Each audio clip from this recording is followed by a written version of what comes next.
খবৰ কেনেকুৱা আপোনালোকৰ? এইফালে খবৰ কেনেকুৱা? পিছফালে খবৰ কেনেকুৱা? এইফালে খবৰ কেনেকুৱা? সব ভাল? কিমান ভাল?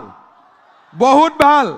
তেতিয়ালে মোৰ লগত সকলোৱে একেলগে ক'ব, ভাৰত মাতা কি, ভাৰত মাতা কি। মোৰ মন্ত্ৰীসভাৰ সদস্যসকল, সন্মানীয় বিধায়ক সোণোৱাল ডাঙৰীয়া, বিধানসভাৰ অধ্যক্ষ বিশ্বজিৎ দৈমাৰী ডাঙৰীয়া, প্ৰাক্তন মন্ত্ৰী ৰামেশ্বৰ তেলী ডাঙৰীয়া, কেন্দ্ৰীয় মন্ত্ৰী পবিত্ৰ মাৰ্ঘেৰিটা ডাঙৰীয়া, মোৰ মন্ত্ৰীসভাৰ সদস্যসকল, সন্মানীয় বিধায়কসকল, সুধীবৃন্দ আৰু আজি ডিব্ৰুগড়ৰ এই ঐতিহ্যমণ্ডিত স্থানত সমবেত মোৰ আই মাতৃসকল, দেউতাসকল আৰু যুৱক যুৱতী বন্ধু বান্ধৱীসকল, আজি আমাৰ ডিব্ৰুগড়ৰ বাবে আৰু উজনি অসমৰ বাবে এটা অত্যন্ত পবিত্ৰ দিন।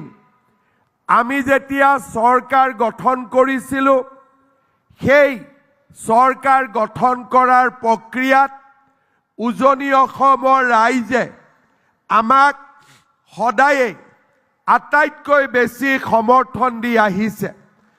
2021 চনৰ নিৰ্বাচনত আমি ডিব্ৰুগড় জিলাৰ আটাইকেইটা সিট আমি জিকিবলৈ সক্ষম হৈছিলোঁ। ঠিক তেনেকৈ তিনিচুকীয়া জিলাত আমি আটাইবোৰ সিট জিকিছিলোঁ। শিৱসাগৰ, চৰাইদেউ, যোৰহাট, গোলাঘাট, লখিমপুৰ, ধেমাজি সকলোৱে বিজেপি চৰকাৰ গঠনত দুয়োবাৰেই ভাৰতীয় জনতা পাৰ্টিক সমৰ্থন জনাইছিলে। নিৰ্বাচনৰ সময়ত আমি কৈছিলোঁ যে উজনি অসমক অকল ৰাজনৈতিক দৃষ্টিভংগীৰ পৰাই নহয়, অৰ্থনৈতিক, সামাজিক আৰু সাংস্কৃতিক দিশৰ পৰাও আমি আগবঢ়াই লৈ যাম।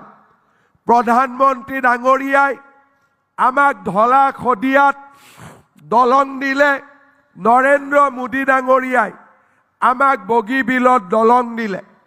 প্ৰধানমন্ত্ৰী ডাঙৰীয়াৰ নেতৃত্বত কেইদিনমান আগতে আমাৰ নামৰূপত ইউৰিয়া এমনিয়া 12,000 কোটি টকাৰে 10 লাখ মেট্ৰিক টনৰ ইউৰিয়া নিৰ্মাণৰ কাৰখানা মুকলি হ'ল। আজি আমাৰ বাবে অত্যন্ত পবিত্ৰ দিন। ভাৰত স্বাধীন হোৱাৰ ৭৭ বছৰ হৈ গ'ল।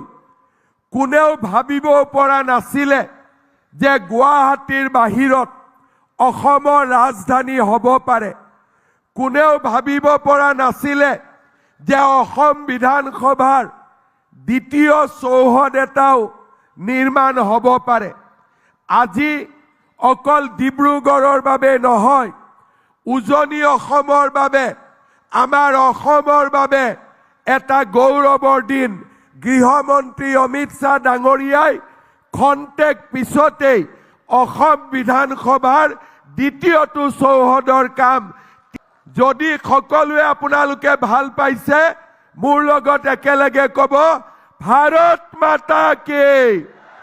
শ্ৰদ্ধা ৰাইজ, ডিব্ৰুগড়ত আজি কেৱল মাত্ৰ অসম বিধানসভাই নহয়, ইয়াৰ লগত বিধানসভাৰ সন্মুখত খনিকৰ ষ্টেডিয়াম প্ৰথম পৰ্যায়ৰ কাম সম্পূৰ্ণ হ'ব। দ্বিতীয় পৰ্যায়লৈকে বহিব পৰা আজি আমি ইয়াতে ষ্টেডিয়ামৰ নিৰ্মাণ কৰিম। আপোনালোকে জানি ভাল পাব, গুৱাহাটীৰ সৰু সজাই ষ্টেডিয়ামত 25,000 মানুহ বহিব পাৰে আৰু আমাৰ খনিকৰ ষ্টেডিয়ামত 35,000 মানুহে একেলগে বহি ইয়াতে খেল চাব পাৰিব। শ্ৰদ্ধা ৰাইজ, আমাৰ সৰ্বানন্দ সোণোৱাল ডাঙৰীয়াৰ নিজা গাঁও, মুলুক গাঁও, বিন্নাকাটা তাৰ ৰাইজে আমাক 150 বিঘা মাটি দিছে। আমি তাতে দেৰাদুনত যেনেকে Indian institute of wild life আছে, আমি সকলো ফালৰ পৰা সুন্দৰ বন্যপ্ৰাণীৰ গৱেষণা সংৰক্ষণ এই গোটেইবিলাক সামৰি 300 কোটি টকা খৰচ কৰি আমি ইনষ্টিটিউট অফ ৱাইল্ড লাইফ নিৰ্মাণ কৰিম। শ্ৰদ্ধা ৰাইজ, ইয়াৰ লগতে ব্ৰহ্মপুত্ৰৰ যেতিয়া বানপানী আহে আমাক সকলোকে বিপদত পেলায়। আমি ৰিলিফ কেম্পত যাব লাগে আৰু ব্ৰহ্মপুত্ৰৰ পানীয়ে আমাৰ মানৱ সম্পদ বন্যপ্ৰাণীৰ ক্ষতি কৰে।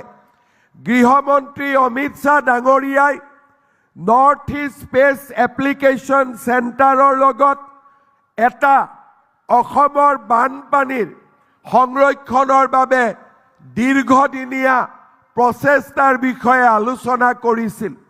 তেখেতসকলে আমাক কৈছিলে যে ব্ৰহ্মপুত্ৰ নদীৰ কাষত থকা ৱেটলেণ্ড বিলসমূহক যদি আমি পুনৰ উজ্জীৱিত কৰিব পাৰোঁ, বানপানীৰ সময়ত এই বিলবিলাক প্ৰাকৃতিক জলাশয় হিচাপে পানী সংৰক্ষণ কৰিব, মাছ, কাছ, জীৱ জন্তু আৰু প্ৰকৃতিৰ ভাৰসাম্যতা ৰক্ষা হ'ব। আজি আমি এই ডিব্ৰুগড়ৰ পবিত্ৰ ভূমিৰ পৰাই এনেকুৱা 15টা ৱেটলেণ্ড সঞ্জীৱিত কৰিবৰ বাবে 700 কোটি টকাৰে আমি এটা নতুন প্ৰকল্প আৰম্ভ কৰিম আৰু এই প্ৰকল্পৰ বাবে সম্পূৰ্ণ ধন কেন্দ্ৰীয় গৃহমন্ত্ৰী ডাঙৰীয়াই গৃহ মন্ত্ৰালয়ৰ পৰা আমাক প্ৰদান কৰিছে। শ্ৰদ্ধা ৰাইজ, আমাৰ ৰাজ্যখনত এটা সময়ত আমাৰ পৰিচয় আছিল আন্দোলন, ধৰ্ণা, ধৰ্মঘট, বন্দুক, গুলী আৰু আমাৰ অসমখনৰ অশান্তি, অন্ধকাৰৰ কলীয়া ডাৱৰ। আজি আমাৰ ৰাজ্যখনলৈ পৰিৱৰ্তন আহিলে আমাৰ ৰাজ্যখনৰ প্ৰতিটো অঞ্চলতে ৰাস্তা ঘাট, দলং, মেডিকেল কলেজ আজি নিৰ্মাণ হ'ল। কংগ্ৰেছে অসমক 60 বছৰ শাসন কৰিছিলে। ডিব্ৰুগড়ত মেডিকেল কলেজ আছিলে, কিন্তু আজি বিজেপি চৰকাৰৰ দিনত গোলাঘাটত মেডিকেল কলেজ, যোৰহাটত মেডিকেল কলেজ, শিৱসাগৰত মেডিকেল কলেজ, চৰাইদেউত মেডিকেল কলেজ, তিনিচুকীয়াত মেডিকেল কলেজ। উজনি অসমত এই ব্যাপক পৰিৱৰ্তন কংগ্ৰেছ দলে কেতিয়াও চিন্তাও কৰিব পৰা নাছিল। কংগ্ৰেছে আমাক কি দিছিলে? ধুতি, লুঙি, সূতা, কম্বল আৰু আঁঠুৱা। আৰু নৰেন্দ্ৰ মোদী ডাঙৰীয়াই আমাক কি দিছে? ধলা শদিয়াত দলং। নৰেন্দ্ৰ মোদী ডাঙৰীয়াই আমাক কি দিছে? বগীবিলত দলং।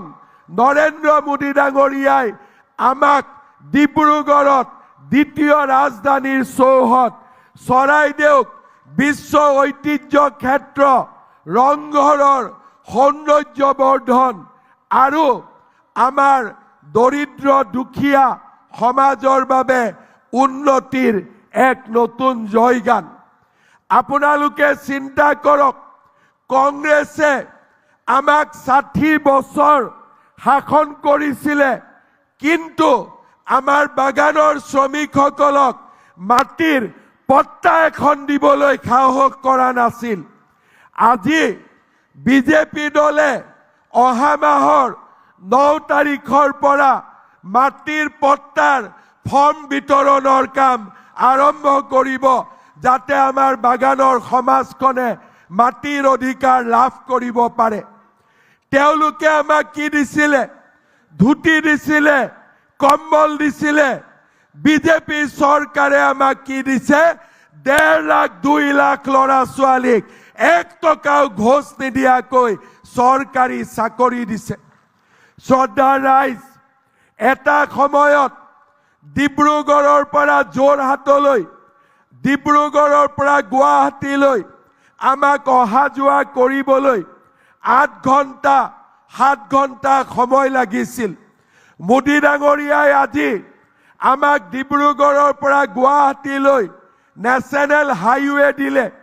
কেইটামান দিন আগতে তেখেতে কলিয়াবৰলৈ আহি কাজিৰঙাৰ ওপৰত 34 কিলোমিটাৰৰ ফ্লাইঅভাৰৰ নিৰ্মাণৰ কাম আৰম্ভ কৰিলে। ইয়াৰ ফলত লাভ কি হ'ব? ডিব্ৰুগড়ৰ পৰা গুৱাহাটীলৈ যোৱা সময় 1 ঘণ্টা কমি যাব। কাজিৰঙাৰ মাজেদি নহয়, আমি কাজিৰঙাৰ ওপৰেদি যাম।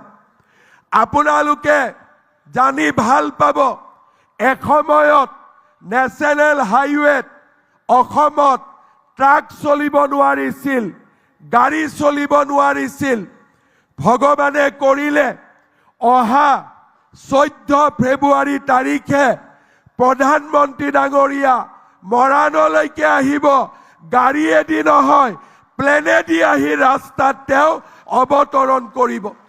মৰাণৰ ৰাস্তাত সেইদিনাখন ৰাফেল নামিব, সুখই নামিব, বিমান বাহিনীৰ বিমান নামিব আৰু ভাৰতৰ ভিতৰতে ৰাস্তাৰ ওপৰত প্লেন নমা আমি অসম এখন অগ্ৰণী ৰাজ্যলৈ ৰূপান্তৰ হ'ম। কোনে কল্পনা কৰিছিল যে মৰাণৰ ৰাস্তাত য'ত নেকি ট্ৰাক চলিব নোৱাৰে তাত প্লেন নামিব, তাত যুদ্ধ জাহাজ নামিব। আজি আমি কোনে কল্পনা কৰিব পাৰিছিলো যে আমাৰ নুমলীগড় আৰু গোলাঘাটৰ মাজত টানেল হ'ব, টানেলেদি ৰেলো যাব পাৰিব, টানেলেদি গাড়ীও যাব পাৰিব। আমি কোনো অসমীয়াই সপোন দেখা নাছিলো যে ইমানবিলাক কাম আমাৰ ৰাজ্যত কেতিয়াবা সম্ভৱ হ'ব। এই কাম কোনে কৰিলে? এই কাম আমাৰ বাবে নৰেন্দ্ৰ মোদী ডাঙৰীয়াই কৰিলে, অমিত শ্বাহ ডাঙৰীয়াই কৰিলে। সেয়ে মই ডিব্ৰুগড়ৰ ৰাইজক অনুৰোধ জনাম যে আমি ডিব্ৰুগড়ত আছো, কিন্তু দিল্লীত নৰেন্দ্ৰ মোদী ডাঙৰীয়া আছে। আপোনালোকে সকলোৱে দীঘলীয়া এটা হাত চাপৰিৰে নৰেন্দ্ৰ মোদী ডাঙৰীয়াক সকলোৱে অভিনন্দন জনাওক। কাৰণ এয়া আমাৰ জাতিৰ বাবে গৌৰৱ, এয়া আমাৰ অসমৰ বাবে গৌৰৱ। আৰু মই আপোনালোকক ক'ব পাৰো, তৃতীয়বাৰৰ বাবে আপোনালোকে অসমত বিজেপি চৰকাৰ নিৰ্মাণ কৰক। দেশৰ ভিতৰতে আমাৰ ৰাজ্যখন আটাইতকৈ অগ্ৰণী ৰাজ্য হিচাপে নিৰ্মাণ হ'ব। সকলোৱে বিজেপিক ভোট দিবনে নিদিব? পুৰা ডাঙৰ কৰি ক'ব লাগিব, নহ'লে দিল্লীত নুশুনিব। বিজেপি চৰকাৰ আনিবনে নানিব? আৰু অলপ ডাঙৰ কৰি ক'ব লাগিব, অমিত শ্বাহজীয়ে শুনাকৈ, आप लोग बीजेपी को वोट दे के सरकार बनाएगा कि नहीं बनाएगा? पक्का? এইফালে কক, पक्का बीजेपी सरकार হব? 100% হব? এবাৰ মই নুকুৱাকৈ কক, বিজেপি চৰকাৰক আপোনালোকে ভোট দিবনে নিদিয়ে? আৰু অলপ ডাঙৰ কৰি কক। বঢ়িয়া। আপোনালোক সকলোকে মই বহুত বহুত ধন্যবাদ জনাইছো। ভগৱানক প্ৰাৰ্থনা জনাইছো যে মোক অসমৰ মুখ্যমন্ত্ৰী পৰমাত্মাই মুখ্যমন্ত্ৰী হোৱাৰ সুযোগ দিছিলে আৰু মই ডিব্ৰুগড়ৰ বাবে বিধানসভা লৈ আহি আমাৰ ৰাজ্যৰ ইতিহাসত এটা মাইলৰ খুঁটা স্থাপন কৰাৰ কামত নিজক জড়িত কৰিব পাৰিলো।